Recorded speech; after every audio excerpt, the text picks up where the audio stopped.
European ইউনিয়নের জন্য 2026 সালটি অর্থনৈতিক ও কৌশলগতভাবে অত্যন্ত গুরুত্বপূর্ণ। এমনই এক সময়ে বুধবার আনুষ্ঠানিকভাবে ইইউ কাউন্সিলের সভাপতির দায়িত্বভার গ্রহণ করেছে আয়ারল্যান্ড। ডাবলিনে আয়োজিত এক যৌথ সংবাদ সম্মেলনে আইরিশ প্রধানমন্ত্রী মাইকেল মার্টিন উৎপাদনশীলতা বৃদ্ধি এবং one Europe one market roadmap বাস্তবায়নে জোর দেওয়ার প্রতিশ্রুতি দেন। একই সাথে 4 বছরেরও বেশি সময় ধরে চলা রুশ আগ্রাসনের বিরুদ্ধে ইউক্রেনের পাশে থাকার অঙ্গীকার পুনর্ব্যক্ত করেন তিনি।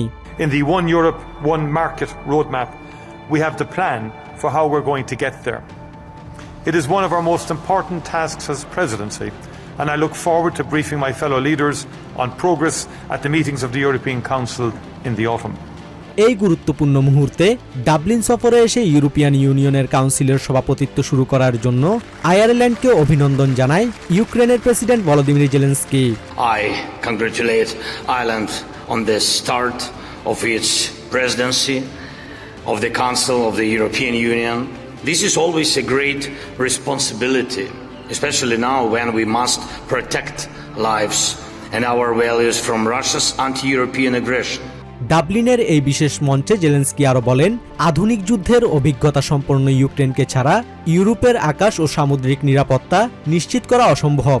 Without Ukraine, without Ukraine's experience and security expertise tested in modern war, it is simply impossible to guarantee security today, especially when it comes to air defense and maritime security.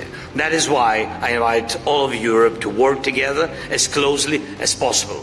এদিকে ইউরোপিয়ান কাউন্সিলের president Antonio Costa আয়ারল্যান্ডের এই নেতৃত্বকে স্বাগত জানিয়ে ইউক্রেনকে সহায়তার পাশাপাশি রাশিয়ার ওপর নিষেধাজ্ঞা ও চাপ আরও বাড়ানোর তাগিদ দেন।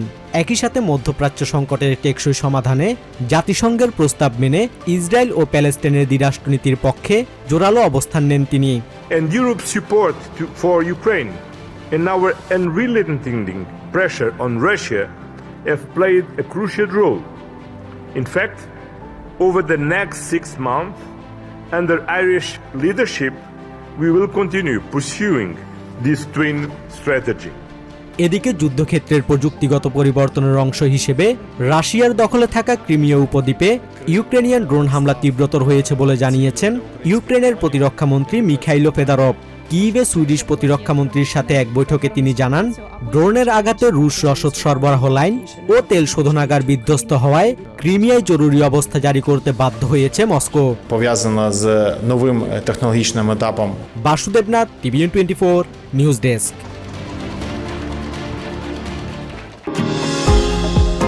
নিউ ইয়র্ক থেকে সম্প্রচারিত TVN 24 টেলিভিশন বিশ্বজুড়ে বাঙালির কণ্ঠস্বর।